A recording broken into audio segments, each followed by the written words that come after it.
नअब्दु व इय्याका नस्तईन। आराम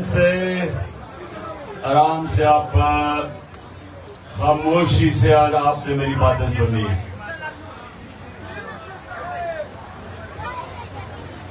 आज बाहर भी हमारे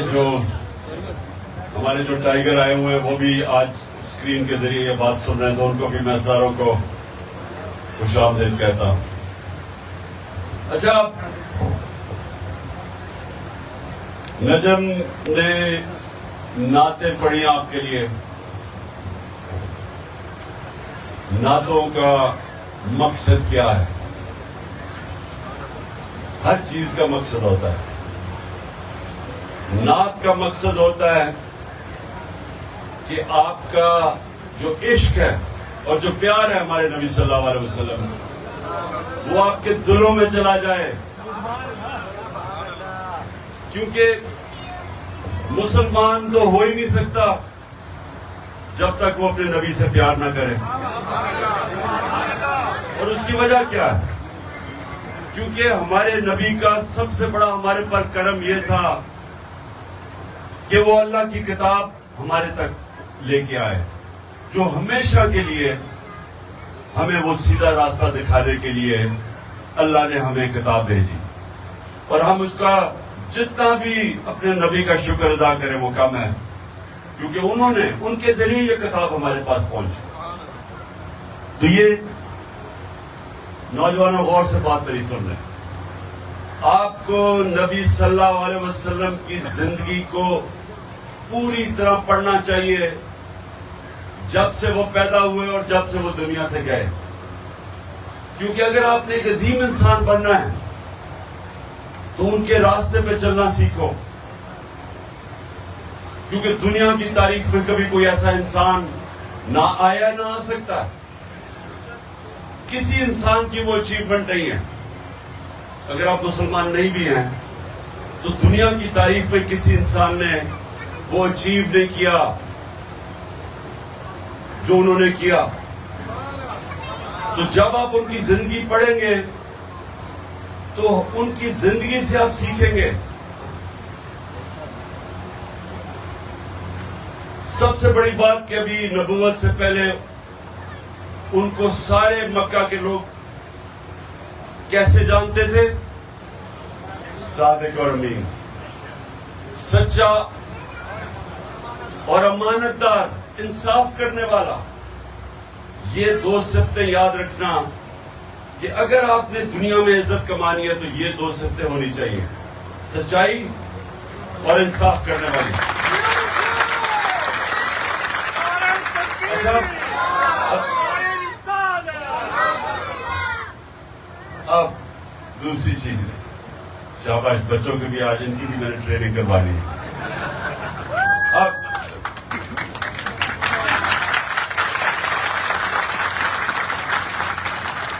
आप ये आजमा लें, गांव में चले जाएं, कई मोहल्ले में चले जाएं, सारे मोहल्ले वाले जानते होंगे वो एक आदमी जो सादिक भी है और अमीन भी। गांव में चले जाएं, देहातों में चले जाएं, लोगों के मसले आएंगे, वो अदालतों में नहीं जाएंगे, वो अपने मसले हल करवाने के लिए वो ढूंढेंगे आदमी जो सारा गांव को इतबार होगा उसकी ईमानदारी पे और सच्चाई पे। उसकी इज्जत, और इज्जत पैसे से नहीं कनेक्टेड। कितना आपके पास पैसा है नहीं है, इससे इज्जत का कोई ताल्लुक नहीं है। इज्जत का ताल्लुक है ये दो चीजों से, जो सच्चा इंसान होता है और जो इंसाफ करने वाला होता है।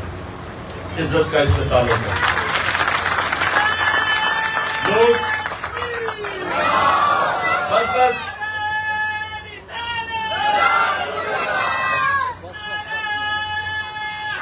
यार सुनो मेरी बात। देखिए मेरे पास अब रह गए हैं 15 मिनट। कितने मिनट? जी 15 मिनट है। तो 15 मिनट में मैं आपकी तरबियत करना चाहता हूं, क्योंकि मेरे नौजवान दूर दूर से आए हुए हैं। तो मैं ये चाहता हूं कि आप सब लीडर बने। अल्लाह ने हमें सबको इतनी सलाहियत दी है जब उसने हमें सबसे अजीम मखलूक बनाया, अशरफुल मखलूकात, तो हम सब लीडर बन सकते हैं।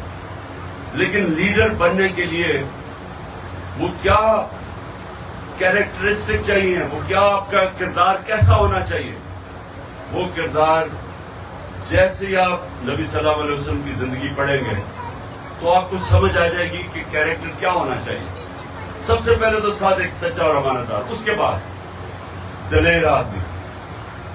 कभी बुज़दिल आदमी लीडर नहीं बन सकता।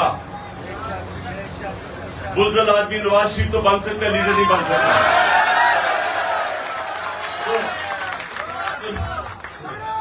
सुने मैंने उसका नाम नहीं लेना था। मैं सिर्फ आपको मिसाल दे रहा था कि दलेर और बुज़दिली में क्या फर्क है। इतना सा प्रेशर पड़ता तो सीधा मुल्क से बाहर भाग जाते हैं। इसलिए सुने, तो ये आपने बात समझ ली। दिलेरी किधर से आती है? दिलेरी किधर से आती है? ना ना ना ना ना ना, इमरान खान को भी किधर से आई थी दिलेरी?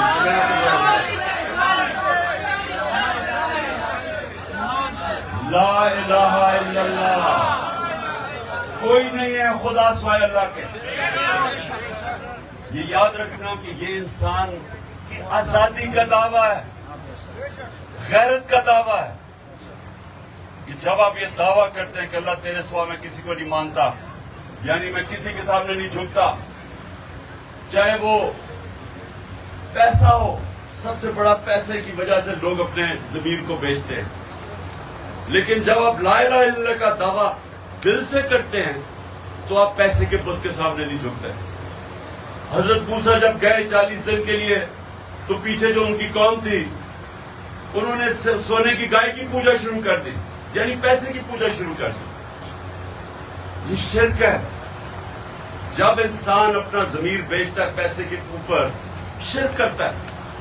मेरी नजर में वो शिर्क है, क्योंकि आपने हक के सामने किसी और चीज को रख दिया। अल्लाह अल हक है। जब भी राय हक के सामने आप अपने ज़मीर का सौदा करते हैं पैसे लेके, रिश्वत लेके, आप याद रखें कि आप शिर्क करते हैं और इंसान की इज्जत चली जाती है, गैरत चली जाती है। जब आदमी रिश्वत लेता है वो बेगैरत बन जाता है।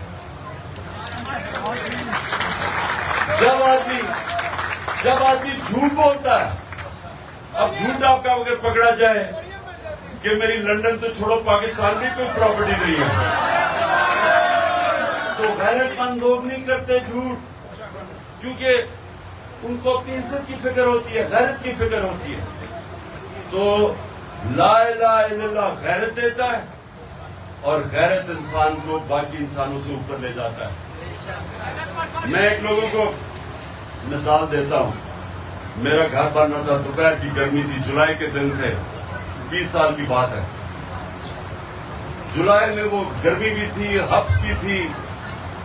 तो मैं देखा सारे जो मजदूर, मैं देख रहा था अपना घर, तो मैं देख रहा मजदूर बेचारे थक के कोई दरख्त के नीचे बैठ जाता था, थक जाते थे। एक आदमी नौजवान गर्मी के अंदर वो मुसलसल काम करता गया।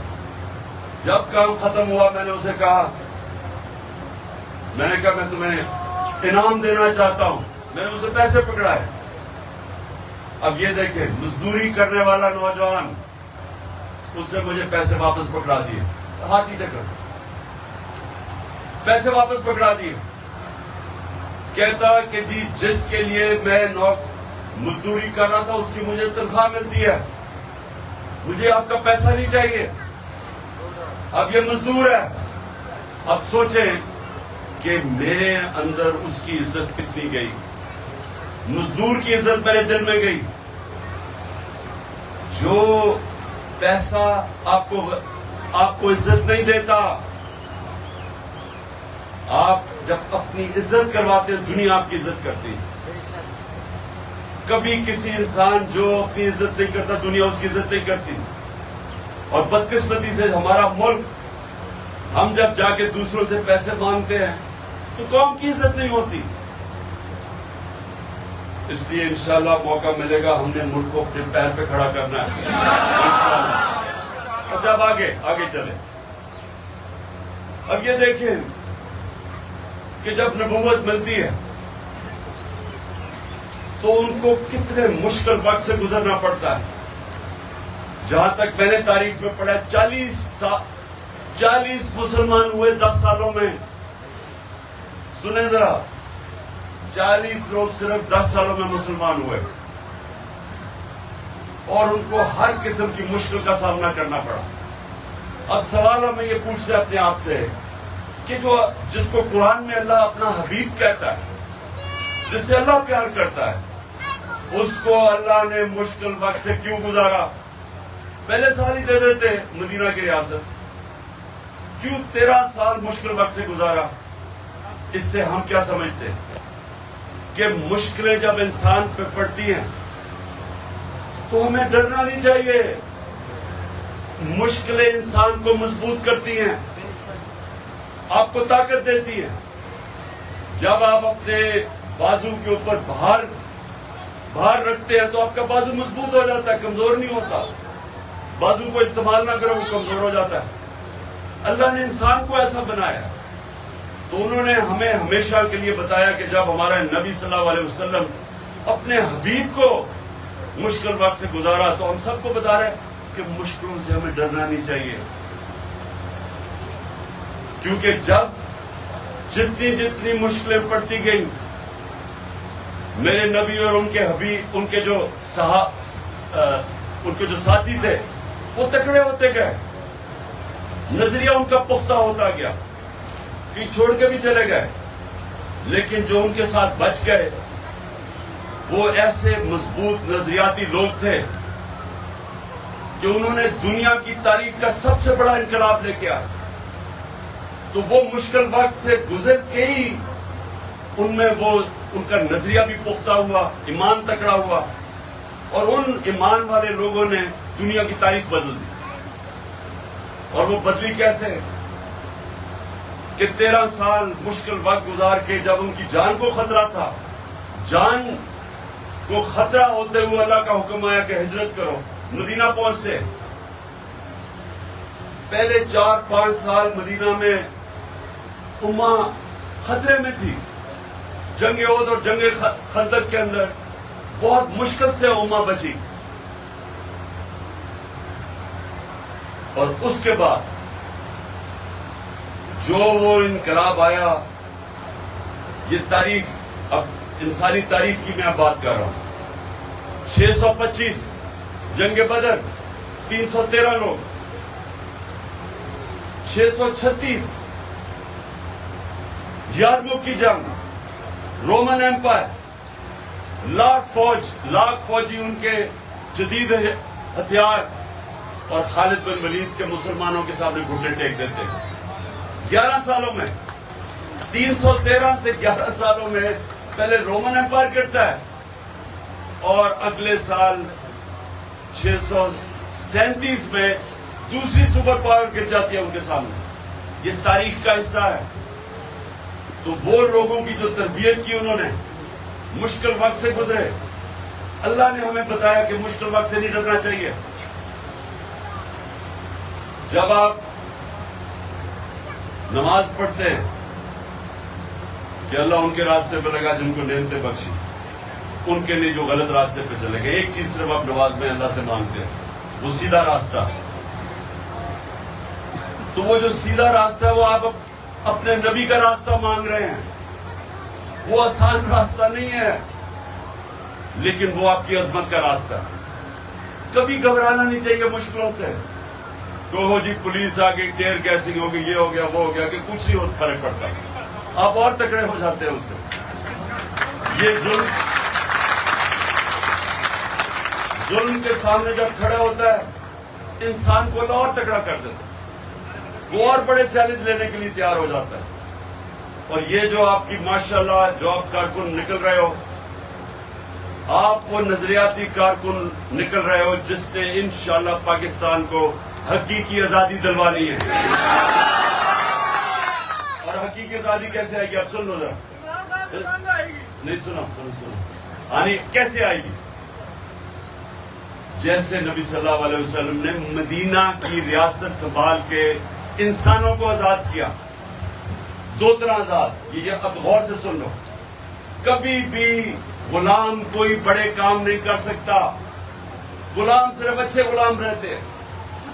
सिर्फ आजाद इंसान की परवाज ऊपर है, जिसको अल्लामा इकबाल कहते थे मेरा शाहीन। शाहीन तो वो है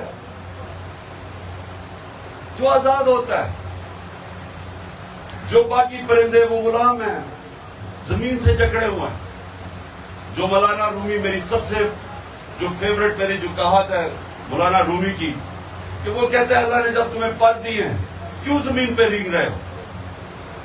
क्योंकि हम खुद अपनी टांगों पे जंजीरें बांधी हुई। सबसे बड़ा आजादी इंसान की अंदरूनी होती है। ला इलाहा इल्लल्लाह। कोई नहीं, जब ये दावा करते हैं कोई नहीं है स्वयं खुदा स्वयं अल्लाह के, आप आजादी का दावा कर देते। और फिर जो एक पैसे का बुत तोड़ते हैं और दूसरा खौफ का बुत। ये बड़ा खतरनाक बुत है खौफ का। मैं लोगों को बताता था जब मैं क्रिकेट खेलता था, मेरे से बहुत अच्छे अच्छे खिलाड़ी थे, लेकिन किसी को अच्छे बैट्समैन को गेंद लगने से डर लगता था। कई ऐसे खिलाड़ी थे हारने से डरते थे। मैच से पहले इतना खौफ था कि मैं हारना चाहूं, उन्हें जीतना नहीं आता था। जो हारने से डरता है वो जीतना नहीं उसको आता। तो आप सब याद रखें कि ये जो खौफ का बुत है, ये इंसान की परवाज में सबसे बड़ी रुकावट है। और इंशाल्लाह मेरे कारकुनों ने तोड़ दिया वो खौफ का बुत। तो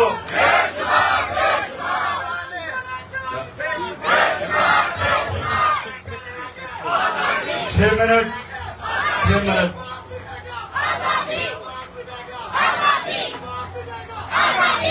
शाबाश। बच्चों की भी आवाज आ रही है आजादी की, ये बड़ा अच्छा खुशहाल चीज है। सुनो सुनो सुनो सुनो सुनो सुनो। अब तो एक आजादी आती है अंदरूनी, जो ला इलाहा इल्लल्लाह इंसान को आजाद करता है, और आजाद इंसान की परवाज ऊपर होती है। और ये जो बुत तोड़ते हैं आप, पैसे का बुत, सबसे ये भी पैसे का बुत बड़े बड़े लोगों को गुलाम बना देता है। और दूसरा खौफ का बुत। 3 खौफ है, याद रखना। 3 सबसे बड़े खौफ है जो अल्लाह ने उन खौफ को दूर करने के लिए वो तीनों चीजें अपने हाथ में रख ली हैं। मौत का खौफ, जिंदगी मौत अल्लाह के हाथ में कुरान में। दूसरा इज्जत जिल्लत, कि जी मुझे जलील कर देंगे। कोई इंसान किसी को जलील नहीं कर सकता, इंसान के अमाल उसको जलील करते हैं। इज्जत अल्लाह के हाथ में। और तीसरा रिस्क, ये भी बहुत बड़ा बुत है।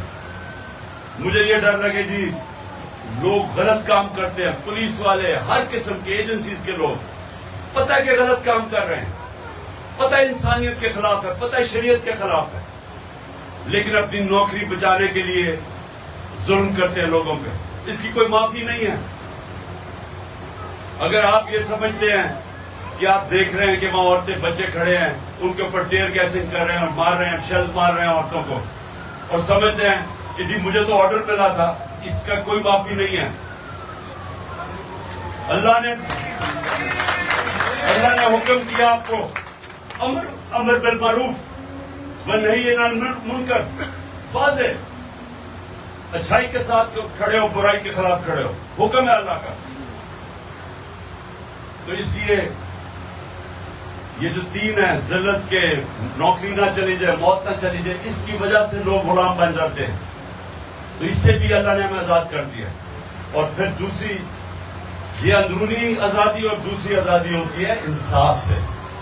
जब एक माशरे में इंसाफ होता है, जब माशरे में कानून की हुक्मरानी होती है, रूल ऑफ लॉ होता है, इंसानों के हकूक होते हैं, तो ताकतवर से इंसान को तहफ़्फ़ुज़ मिलता है।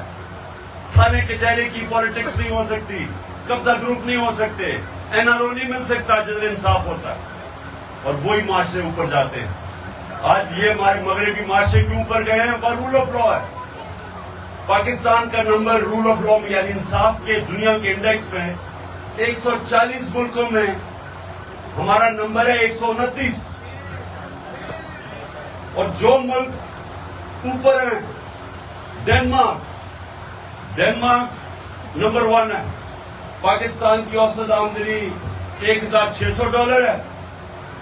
डेनमार्क की औसत आमदनी 68,600 है। अमीर तरीन मुल्क है क्योंकि इंसाफ है।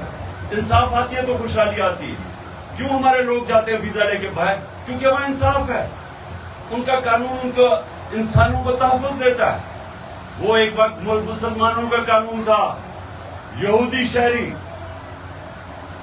हजरत अली रज़ी अल्लाह ताला खलीफा वक्त, हजरत अली केस करते हैं अदालत में कि इससे मेरी तलवार या वो हथियार चुराए हैं। काजी खलीफा वक्त हजरत अली रज़ी अल्लाह ताला को मुकाम देखे और काजी फैसला करता है यहूदी के लिए कि जी बेटे की गवाही में कबूल नहीं करता। ये था मुसलमानों का इंसाफ, जिसने इंसानों को आजाद किया था। इंसानों को याद रखें, हमारे नबी रहमतुल लिल आलमीन है, सब इंसानों के लिए रहमत बन के आए थे। हमारा अल्लाह रब्बुल आलमीन है, सब इंसानों का रब है। इसलिए जो भी उनके अगर मगरबी माशरा अगर उस पे चलेगा, नबी के हुक्म पे और अदल और इंसाफ कायम करेगा, वहां खुशहाली आ जाएगी। हम नहीं चलेंगे, हमें साफ मिलेगा। अच्छा जी, अब आखिर में दुआ करते हैं, हाथ ऊपर करें। हम सब नहीं, आपने सिर्फ आमीन कहना, मैं पढ़ूंगा दुआ। हम अपने अल्लाह से आज दुआ करते हैं कि अल्लाह पाकिस्तान को मदीना के रियासत के असूलों के ऊपर एक अजीम कौम बना दे।